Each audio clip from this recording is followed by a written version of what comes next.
ओम शांति। 11 नवंबर 2023 के बाबा के महावाक्य।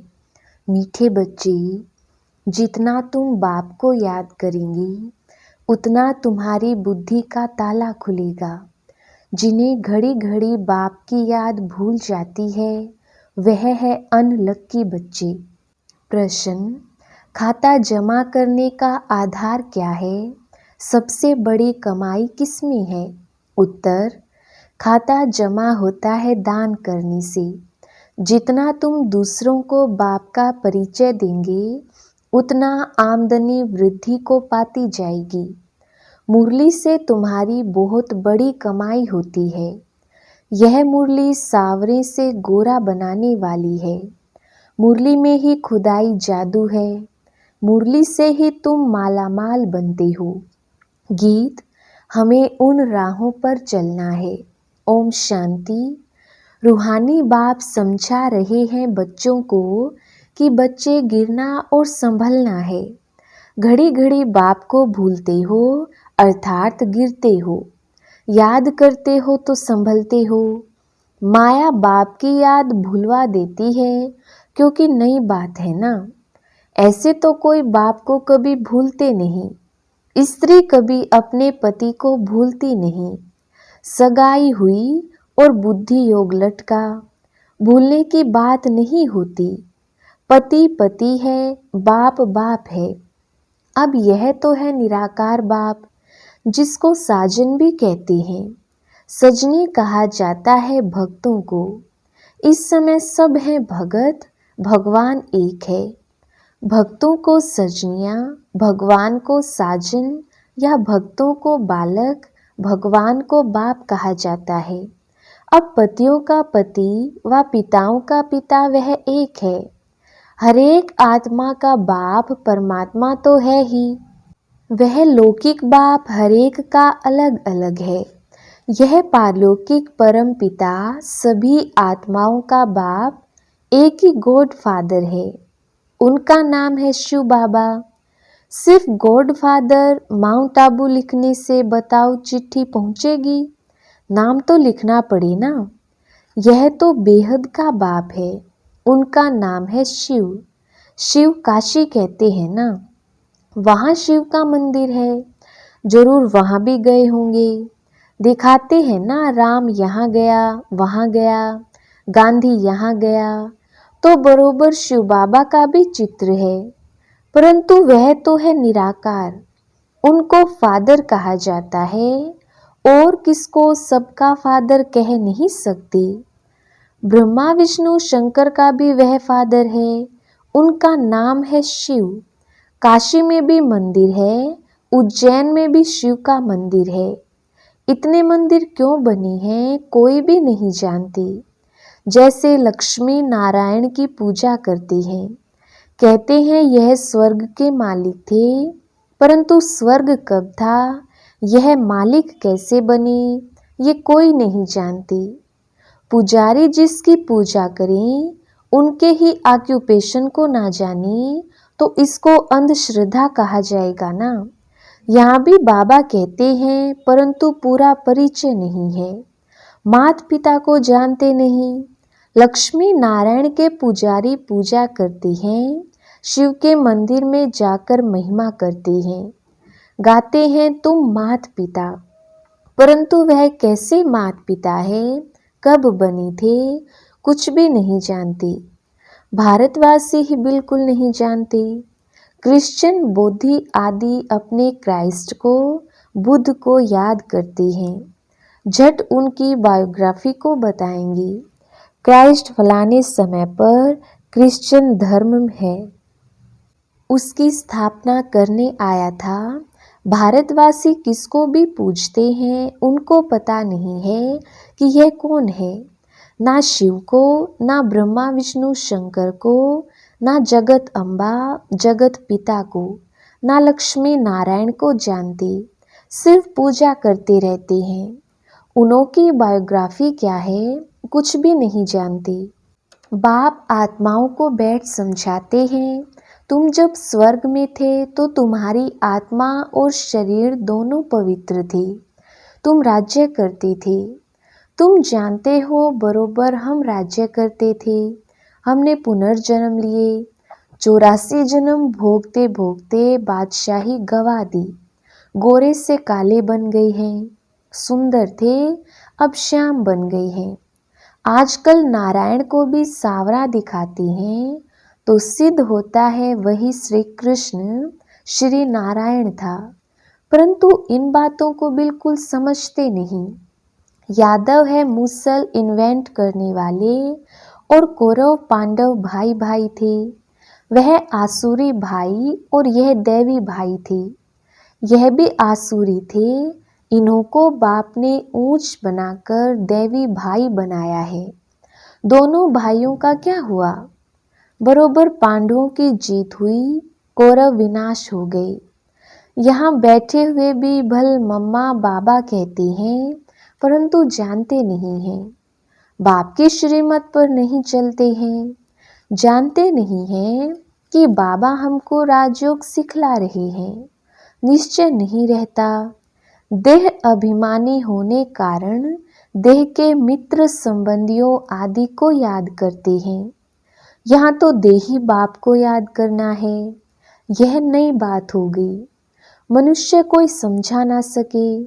यहाँ माता पिता के पास बैठे हुए भी उनको जानते नहीं। यह वंडर है ना। जन्म भी यहाँ हुआ, फिर भी जानते नहीं, क्योंकि निराकार है। उनको अच्छी रीति समझ नहीं सकते, उसकी मत पर नहीं चलते, तो फिर आश्चर्यवत भागंती हो जाते हैं, जिससे स्वर्ग का 21 जन्मों का वर्षा मिलता है। उनको नहीं जानने से भाग जाते हैं। जो बाप को जानते हैं उनको बख्तावर कहा जाता है। दुख से लिबरेट करने वाला तो एक ही बाप है। दुनिया में दुख तो बहुत है ना। यह है ही भ्रष्टाचारी राज्य। ड्रामा अनुसार फिर भी 5000 वर्ष बाद ऐसी ही भ्रष्टाचारी सृष्टि होगी। फिर बाप आकर सतयुगी श्रेष्ठाचारी स्वराज्य स्थापन करेंगे। तुम मनुष्य से देवता बनने आए हो। यह है मनुष्यों की दुनिया। देवताओं की दुनिया सतयुग में होती है। यहाँ है पतित मनुष्य, पावन देवताएं सतयुग में होती हैं। यह तुमको ही समझाया जाता है जो तुम ब्राह्मण बने हो। जो ब्राह्मण बनते जाएंगे उनको समझाते जाएंगे। सब तो ब्राह्मण नहीं बनेंगे। जो ब्राह्मण बनते हैं वही फिर देवता बनेंगे। ब्राह्मण ना बना तो देवता बन ना सके। बाबा मम्मा कहा तो ब्राह्मण कुल में आया। फिर है सारा पढ़ाई के पुरुषार्थ पर मदार। यह किंगडम स्थापन हो रही है, और इब्राहिम बुद्ध आदि कोई किंगडम स्थापन नहीं करती हैं। क्राइस्ट अकेला आया, किसी में प्रवेश कर क्रिश्चियन धर्म स्थापन किया। फिर जो क्रिश्चियन धर्म की आत्माएं ऊपर में हैं वह आती रहती हैं। अभी सब क्रिश्चियंस की आत्माएं यहाँ हैं। अभी अंत में सबको वापस जाना है। बाप सभी का गाइड बन सबको दुख से लिबरेट करती हैं। बाप ही है सारी ह्यूमैनिटी का लिबरेटर और गाइड। सब आत्माओं को वापस ले जाएंगे। आत्मा पतित होने कारण वापस जा नहीं सकती है। निराकारी दुनिया तो पावन है ना। अभी यह साकारी सृष्टि पतित है। अब इन सब को पावन कौन बनाए जो निराकारी दुनिया में जा सके। इसलिए बुलाते हैं ओ गॉड फादर आओ। गॉड फादर आकर बतलाते हैं कि मैं एक ही बार आता हूँ जब सारी दुनिया भ्रष्टाचारी बन जाती है। कितनी गोलियां बारूद आदि बनाते रहते हैं एक दो को मारने के लिए। एक तो बॉम्ब्स बना रहे हैं, दूसरे फिर नेचुरल क्लेमिटीज, फ्लड्स, अर्थक्वेक आदि होगी, बिजली चमकेगी, बीमार पड़ जाएंगे, क्योंकि खाद तो बननी है ना। गंध की ही खाद बनती है ना। तो इस सारी सृष्टि को खाद चाहिए जो फिर फर्स्ट क्लास उत्पत्ति हो। सतयुग में सिर्फ भारत ही था, अब इतने सब का विनाश होना है। बाप कहते हैं मैं आकर दैवी राजधानी स्थापन करता हूँ और सब खत्म हो जाएंगे, बाकी तुम स्वर्ग में जाएंगे। स्वर्ग को तो सब याद करते हैं ना, परंतु स्वर्ग कहाँ किसको जाता है ये कोई को पता नहीं। कोई भी मरेगा कहेंगे स्वर्गवासी हुआ। अरे कलयुग में जो मरेंगे तो जरूर पुनर्जन्म कलयुग में ही लेंगे ना, इतना भी अकल कोई में नहीं है। डॉक्टर ऑफ फिलोसॉफी आदि नाम रखाते हैं, समझते कुछ नहीं। मनुष्य मंदिर में रहने वाले थे, वह है क्षीर सागर, यह है विषय सागर। यह सब बातें बाप ही समझाते हैं। पढ़ाएंगे तो मनुष्यों को, जानवर को तो नहीं पढ़ाएंगे। बाप समझाते हैं यह ड्रामा बना हुआ है। जैसा साहूकार मनुष्य वैसा फर्नीचर होगा। गरीब के पास ठिक्कर ठोबर होगा, साहूकार के पास तो इतने वैभव होंगे। तुम सतयुग में साहूकार बनते हो तो तुम्हारे हीरे ज्वारों के महल होते हैं। वहां पर कोई गंदगी आदि नहीं होती, बांस नहीं होती। यहाँ तो बांस होती है, इसलिए अगरबत्ती आदि जगाई जाती है। वहाँ तो फूलों आदि में नेचुरल खुशबू रहती है, अगरबत्ती जलाने की दरकार नहीं पड़ती।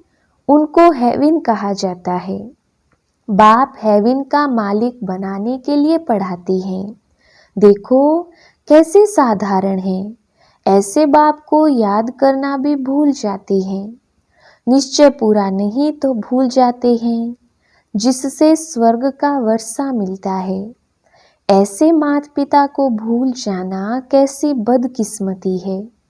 बाप आकर ऊंचते ऊंच बनाते हैं। ऐसे माता पिता की मत पर ना चले तो 100% मोस्ट अनलक्की कहेंगे।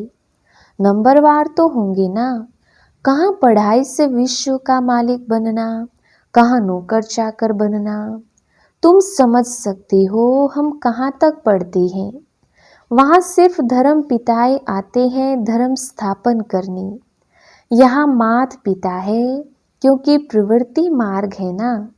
पवित्र प्रवृत्ति मार्ग था, अभी है अपवित्र प्रवृत्ति मार्ग। लक्ष्मी नारायण पवित्र थे तो उन्होंने संतान भी पवित्र थी। तुम जानते हो हम क्या बनेंगे। माता पिता कितना ऊंच बनाते हैं तो फॉलो करना चाहिए ना। भारत को ही मदर फादर कंट्री कहा जाता है। सतयुग में सब पवित्र थे, यहाँ पतित हैं। कितना अच्छी रीति समझाया जाता है, परंतु बाप को याद नहीं करते तो बुद्धि का ताला बंद हो जाता है। सुनते सुनते पढ़ाई छोड़ देते हैं तो ताला एकदम बंद हो जाता है। स्कूल में भी नंबरवार हैं। पत्थर बुद्धि और पारस बुद्धि कहा जाता है। पत्थर बुद्धि कुछ भी समझते नहीं, सारे दिन में 5 मिनट भी बाप को याद नहीं करते। 5 मिनट याद करेंगे तो इतना ही ताला खुलेगा, जास्ते याद करेंगे तो अच्छी रीति ताला खुल जाएगा। सारा मदार याद पर है। कोई कोई बच्चे बाबा को पत्र लिखते हैं, प्रिय बाबा व प्रिय दादा। अब सिर्फ प्रिय दादा पोस्ट में चिट्ठी डालो तो मिलेगी, नाम तो चाहिए ना। दादा दादियाँ तो दुनिया में बहुत हैं। अच्छा आज दीपावली है, दीपावली पर नया खाता रखते हैं। तुम सच्चे सच्चे ब्राह्मण हो, वह ब्राह्मण लोग व्यापारियों से नया खाता रखाते हैं। तुमको भी अपना नया खाता रखना है, परंतु यह है नई दुनिया के लिए। भक्ति मार्ग का खाता है बेहद घाटे का। तुम बेहद का वर्षा पाते हो, बेहद की सुख शांति पाते हो। यह बेहद की बातें बेहद का बाप बैठ समझाते हैं और बेहद का सुख पाने वाले बच्चे ही यह सब समझ सकते हैं। बाप के पास कोटों में कोई ही आते हैं, चलते चलते कमाई में घाटा पड़ता है तो जो जमा किया है वह भी ना हो जाती है। तुम्हारा खाता वृद्धि को तब पाता है जब कोई को दान देते हो। दान नहीं देते हो तो आमदनी की वृद्धि नहीं होती है। तुम पुरुषार्थ करते हो आमदनी की वृद्धि हो, वह तब होगी जब किसको दान करेंगे, फायदा प्राप्त कराएंगे। कोई को बाप का परिचय दिया, गोया जमा हुआ। परिचय नहीं देते हो तो जमा भी नहीं होता है। तुम्हारी कमाई बहुत बहुत बड़ी है, मुरली से तुम्हारी सच्ची कमाई होती है। सिर्फ यह मालूम पड़ जाए कि मुरली किसकी है। यह भी तुम बच्चे जानते हो, जो सांवरे बन गई हैं उन्हों को ही गोरा बनने के लिए मुरली सुननी है। मुरली तेरी में है जादू, खुदाई जादू कहते हैं ना, तो इस मुरली में खुदाई जादू है। यह ज्ञान भी अभी तुमको है, देवताओं में यह ज्ञान नहीं था। जब उनमें ही ज्ञान नहीं था तो पिछाड़ी वालों में ज्ञान कैसे हो सकता। शास्त्र आदि भी जो बाद में बनती हैं वह सब खत्म हो जाएंगी। तुम्हारी यह सच्ची गीताएं तो बहुत थोड़ी हैं। दुनिया में तो वह गीताएं लाखों की अंदाज में होंगी। वास्तव में यह चित्र ही सच्ची गीता है। उस गीता से इतना नहीं समझ सकेंगे जितना इन चित्रों से समझ सकेंगे। अच्छा, मीठे मीठे सिकिलधे बच्चों प्रति मात पिता बाप दादा का याद प्यार और गुड मॉर्निंग। रूहानी बाप की रूहानी बच्चों को नमस्ते। हम रूहानी बच्चों की रूहानी बाप दादा को याद प्यार गुड मॉर्निंग और नमस्ते जी। धारणा के लिए मुख्य सार। पहला पॉइंट, अच्छी रीति पढ़ाई पढ़कर स्वयं को बख्तावर तकदीरवान बनाना है। देवता बनने के लिए पक्का ब्राह्मण बनना है। दूसरा पॉइंट, देही बाप को याद करने के लिए देही अभिमानी बनना है। देह को भी भूलने का अभ्यास करना है। वरदान, सदा अपने को सारथी और साथी समझ देह भान से न्यारे रहने वाले योग युक्त भव। विस्तार, योग युक्त रहने की सरल विधि है सदा अपने को सारथी और साक्षी समझकर चलना। इस रथ को चलाने वाली हम आत्मा सारथी हैं। यह स्मृति स्वतः इस रथ अथवा देह से व किसी भी प्रकार के देह भान से न्यारा बना देती है। देह भान नहीं तो सहज योग युक्त बन जाते और हर कर्म भी युक्ति युक्त होता है। स्वयं को सारथी समझने से सर्व कर्मेंद्रियां अपने कंट्रोल में रहती हैं। वह किसी भी कर्मेंद्रिय के वश नहीं हो सकती। स्लोगन, विजयी आत्मा बनना है तो अटेंशन और अभ्यास इसे निजी संस्कार बना लो। अच्छा, ओम शांति।